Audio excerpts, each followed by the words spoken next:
आपने ये बात तो सभी टॉपर सभी टीचर से यही सुना होगा कि अगर आपको नीट बायोलॉजी में अच्छे मार्क्स स्कोर करने, इनफैक्ट 360 में 360 मार्क्स लाने हैं, तो आपको एनसीईआरटी को 10-10 बार पढ़ना पड़ेगा। सभी ऐसे बोलते हैं, revise NCERT 10 times 15 times, right. But मेरा अप्रोच थोड़ा डिफरेंट रहता है बेटा, क्योंकि मुझे पता है तुम्हें फिजिक्स और केमिस्ट्री भी पढ़नी है। तो मैं ये कहता हूँ कि अगर आप ढंग से एनसीईआरटी को सिर्फ 2 से 3 बार पढ़ लेते हैं, तो भी आप ये 340 प्लस मार्क्स ला सकते हैं, 360 मार्क्स ला सकते हैं अपनी नीट बायोलॉजी एग्ज़ाम में। समझिए मैं कैसे ये इंश्योर करता हूँ और कैसे आपका बहुत सारा टाइम इससे बचता है। सबसे पहला स्टेप क्या होगा, जब आप एनसीईआरटी पढ़ोगे तो आपको एक बार एनसीईआरटी पूरी कंप्लीट करनी पड़ेगी। अब एनसीईआरटी कंप्लीट कैसे कर सकते हो, आप जिस कोचिंग में पढ़ रहे हो, जहाँ भी पढ़ रहे हो, वहाँ पे एनसीईआरटी बेस्ड लेक्चर्स आपको देखने को मिलते होंगे, ठीक है। ज़्यादातर लोग अब एनसीईआरटी बेस्ड लेक्चर्स ही लेते हैं। अगर तुम्हें एनसीईआरटी बेस्ड लेक्चर्स नहीं मिल रहे हैं, तो मेरी एक सीरीज़ है जिसका नाम है NCERT review series, detail NCERT review series, जो लेटेस्ट एनटीए सिलेबस के हिसाब से मैंने कराई है। ये पूरी प्लेलिस्ट कंप्लीट है, जिसको तुम फॉलो करके एक बार अपना सिलेबस कंप्लीट कर सकते हो, ठीक है। इससे भी अच्छा एक उपाय है मेरा, जिससे तुम्हारा जो टाइम है ये टाइम बचेगा और तुम्हारी रिवीजन टाइम भी बहुत कम हो जाएगी। मेरी एक किताब है जिसका नाम है नीट बायोलॉजी इन 30 डेज, ठीक है। क्या किया सर हमने इस किताब में, इस किताब में हमने एक एक लाइन एनसीईआरटी को अच्छे तरीके से मेंशन कर दिया, बिना एनसीईआरटी के लैंग्वेज को चेंज किया। तो 100% एनसीईआरटी कवर्ड। बट एनसीईआरटी को हमने इस तरह से कवर किया है कि तुम्हें पढ़ने में एनसीईआरटी में जितना टाइम लगे, एनसीईआरटी पैराग्राफ के फॉर्म में, ये सारे पॉइंटर्स के फॉर्म में, टेबल के फॉर्म में, फ्लो चार्ट के फॉर्म में, तो तुम्हें एनसीईआरटी पढ़ने में जितना टाइम लगे उसका 1/4 टाइम में ये नोट्स तुम कंप्लीट कर पा रहे हो, ठीक है। दूसरा हमने क्या किया, इसमें पीवाईक्यू और एग्जाम्पलर टैग कर दिया, ठीक है। तो इससे क्या हुआ सर, इससे आपका और ज़्यादा टाइम बच गया, क्योंकि आपने जो भी कॉन्सेप्ट्स हैं उन कॉन्सेप्ट्स को समझ में आ गया कि भैया यहाँ से इंपॉर्टेंट है, यहाँ से सवाल बनता है, ठीक है। तीसरा हमने क्या किया, इसके साथ आपको मैंने 100 आवर्स का लेक्चर दे दिया। तो जहाँ पे अब ये पूरी किताब को आपको पढ़ा दिया गया, तो आपको अलग से नोट्स नहीं बनाने, इसी किताब में एनोटेट हाईलाइट करना है और तुम्हारा काम हो जाएगा। और इसके साथ मैंने 30,000 इंपॉर्टेंट क्वेश्चन भी डाल दिए, जिसको तुम ऐप पे प्रैक्टिस कर सकते हो। ये सब कुछ का बंडल हमने सिर्फ 999 रुपीज़ का बनाया, और मेरे ऐप जो है fundabox.in पे जाके आप इसको परचेज कर सकते हैं, वीडियो लेक्चर देख सकते हैं, प्रैक्टिस कर सकते हैं, और किताब आपको घर पे डिलीवर कराई जाती है। तो सिलेबस कंप्लीशन, अगर आप पैसे नहीं स्पेंड करना चाहते हो तो एनसीईआरटी रिव्यूज कर लीजिए, नहीं तो यहाँ से आप सिलेबस कंप्लीशन कर दीजिए, ठीक है।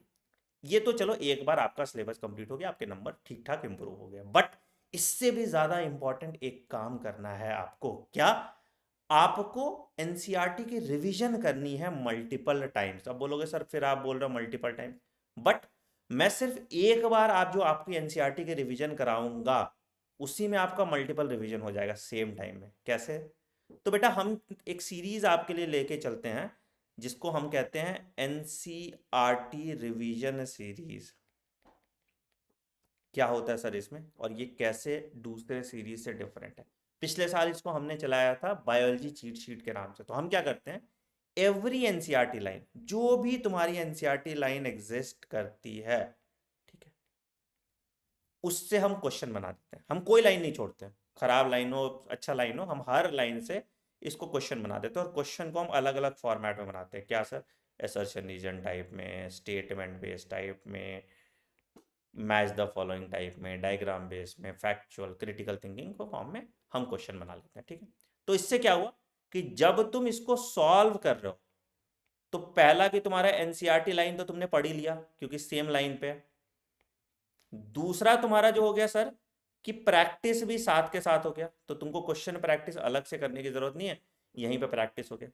तीसरा, जब हम एनसीईआरटी लाइन के थ्रू सॉल्व करेंगे इसको, तो इसके जो अंडरलाइन कॉन्सेप्ट है वो कॉन्सेप्ट को बताते रहेंगे। तो तुम्हारा जो वीक पॉइंट है, वो वीक पॉइंट तुम्हारा खत्म होता जाएगा। और तुमको जहां भी लग रहा है जो तुम्हारा वीक पॉइंट है, उसको तुम अपने मिस्टेक नोटबुक में रख दो, तो तुम्हें बाद में पूरी एनसीईआरटी दोबारा नहीं पढ़नी पड़ेगी, सिर्फ मिस्टेक नोटबुक से तुम्हारा काम चल जाएगा, ठीक है सर। कहाँ होगा ये सीरीज सर, ये सीरीज डेली 7 AM इसी यूट्यूब चैनल पे होगा फ्री ऑफ कॉस्ट। तो अगर इस चैनल पे नए हैं तो इस चैनल को सब्सक्राइब कर दीजिए और बेल आइकन दबा दीजिए ताकि आप कोई नोटिफिकेशन मिस ना करें। ये 30 डे चैलेंज होगा, 30 दिन में हम इसको कंप्लीट करेंगे। तो I hope you are ready for this 30 day challenge. क्या करना है आपको, 30 डेज किताब से आप सिलेबस कंप्लीट करके आएंगे, मेरे साथ इन क्वेश्चन के रिवीजन सीरीज में बैठेंगे, मेरे साथ क्वेश्चन सॉल्व करेंगे, उसके अंडरलाइन कॉन्सेप्ट जो मैं लिखवाऊंगा उसको अपनी नोटबुक में लिखेंगे और पूरी बायोलॉजी की रिवीजन इंश्योर करके 340 प्लस मार्क्स तो बेयर मिनिमम लाएंगे ही लाएंगे। इससे बेटा सिर्फ 100 घंटे आपको यहां पे लगे, क्वेश्चन सॉल्व करने में 100 घंटे लगे और यहाँ पे लगभग 80 to 100 आवर्स यहाँ पे लगे। तो मतलब ऑलमोस्ट 300 घंटे में तुमने 340 प्लस नंबर इंश्योर कर लिया। बाकी का टाइम आप अपने फिजिक्स केमिस्ट्री को दे सकते हो। तो आपको यही स्मार्ट स्टडी फॉलो करना है रादर देन सेम चीज सेम एनसीईआरटी हम घसीट रहे हैं और हमारा टाइम वेस्ट कर रहे हैं। आई होप ये प्लान आपको पसंद आया होगा। प्लान पसंद आया तो कमेंट सेक्शन जरूर मेंशन कीजिएगा, 30 डे चैलेंज लिख के मेंशन कीजिएगा। और कल सुबह 7 बजे एक तो तुम्हारा शेड्यूल भी ठीक होगा, मेरा शेड्यूल भी ठीक होगा एंड हम लोग सुबह सुबह अपने टाइम को यूटिलाइज करके एक चैप्टर रोज कंप्लीट करेंगे। I hope you are ready for this. Video पसंद है तो वीडियो को लाइक कीजिएगा, चैनल को सब्सक्राइब कर दीजिए और बेल आइकन दबा दीजिए ताकि आप कोई नोटिफिकेशन मिस ना करें। मिलते हैं अगले वीडियो में। Take care, bye bye, have a great day. Thank you.